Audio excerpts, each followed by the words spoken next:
Archduke Franz Ferdinand, the heir to the Austro-Hungarian Empire, and his wife, Sophie, Duchess of Hornburg, arrived in Sarajevo on the morning of June 28, 1914, to inspect the Austro-Hungarian army. This event would spark a chain of events that would lead to a world war. The Black Hand was a group whose goal was to unite Serb-inhabited territories. They found out that the Archduke was set to visit Sarajevo. In preparation, they trained 6 assassins and equipped them with weapons and cyanide pills. The 6 assassins were positioned at different points along the motorcade to give them the best opportunity to assassinate the Archduke. The Archduke and his wife arrived by train, and they were met by the governor of Bosnia-Herzegovina, Oskar Patirek.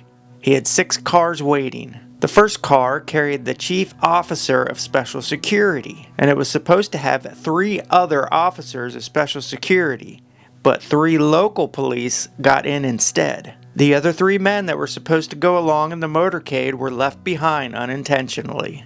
The second car carried the mayor and chief of police of Sarajevo. The third car was a Graf and Striff convertible with the top down. This car carried the Archduke Franz Ferdinand, his wife Sophie, the governor Patirek, and Lieutenant Colonel Count Franz von Herach. The man in charge of the local military wanted to line the streets along the motorcade with troops to protect the Archduke, but he was told that this would greatly offend the local population. So the task was led up to 60 local police officers along the entire motorcade to protect the Archduke and his wife Sophie. The first stop was supposed to be a nearby military barracks. They were set to arrive at 10 a.m.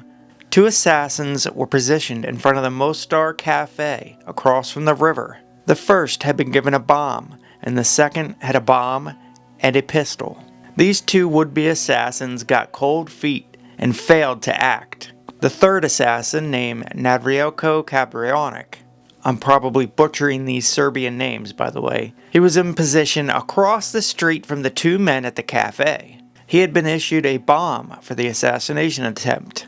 The first 2 cars in the motorcade passed Princip, and then the third, carrying the Archduke, approached at 10:10 a.m. Princip threw his bomb at the open-top Graf Striff sports car. The bomb sailed through the air, hitting the back of the sports car, where the top folded down to the back of the car. It hit this and bounced off into the street. The bomb did not have a timer on it. It did not detonate on impact. The 4th car on the motorcade drove over the bomb just as it exploded, destroying the car and injuring its occupants. The bomb left a 1 foot by 6.5 inch deep crater. Somewhere between 16 and 20 people were injured in the blast, including the occupants in the car. Princip quickly swallowed his cyanide pill, and he turned around and jumped into the river. But unfortunately for him, it had been a drought that year, and the water level was very low. The water was so shallow that the police just went in and took him out. They brought him back up to the street, and the now very angry crowd took their frustration out on Princip, beating and kicking him brutally until the police arrested him and gained control back of the crowd. And unfortunately for Princip, that cyanide pill that he swallowed, it didn't work. It had been old and it had lost its potency. It did make him vomit.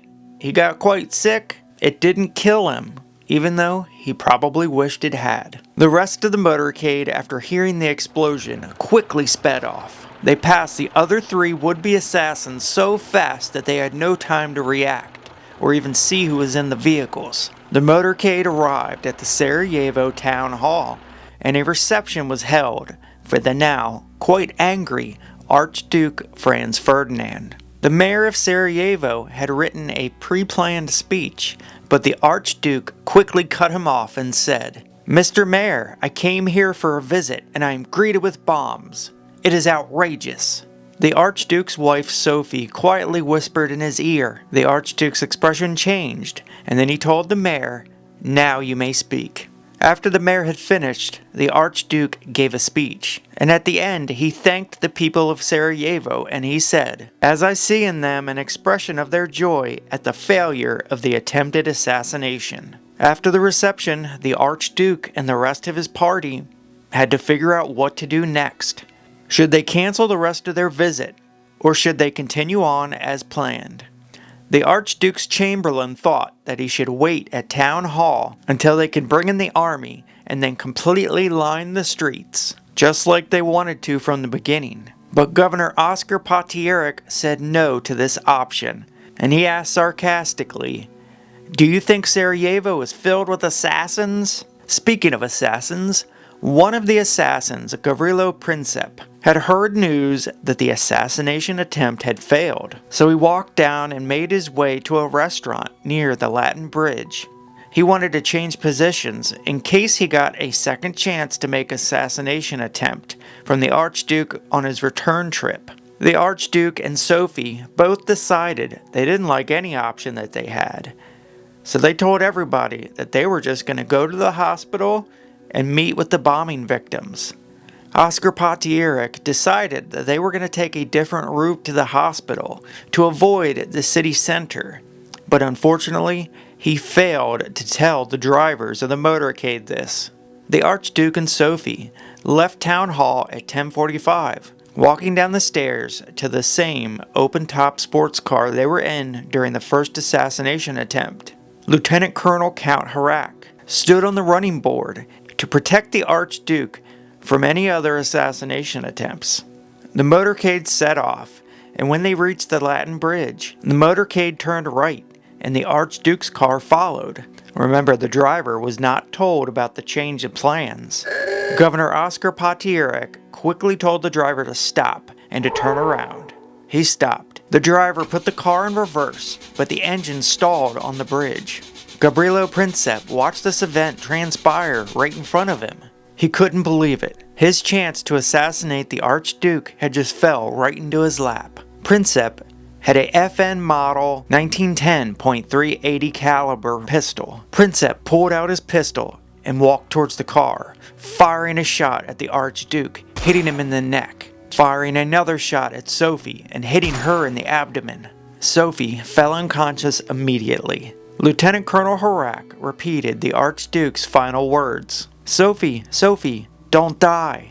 Live for our children." Harak had asked the Archduke about his wound, but the Archduke repeatedly said, "It is nothing. It is nothing." He said this 6 or 7 times. Those were the final words that the Archduke spoke. The couple was driven to the governor's house for treatment. During the trip, the Archduke began choking. Sophie had died before they arrived, but the Archduke was alive. Barely. He died 10 minutes later. After Gavrilo Princip shot the Archduke and then shot Sophie, he turned the gun on himself. But he failed to pull the trigger in time. He was immediately apprehended and arrested. Princip gave testimony at his judicial hearing on October 12, 1914. It reads, "At first we were in the park, and I wanted to stay there, but they wanted to go to the Corso. I didn't want to stay there because I had to go to my place. So I returned there and I walked on the quay, and it was at my assigned place. The automobile arrived and I heard the blast of a bomb. I knew it was one of ours, but I didn't know which one. The mob started to run, and I ran a little too. And the automobile stopped. I thought that it was over, and I saw that they had Kabravanik. I thought that I would kill him so that no one would know anything further, and then kill myself. I abandoned that idea because I saw that the automobiles passed by. Up to then I had not seen the Archduke.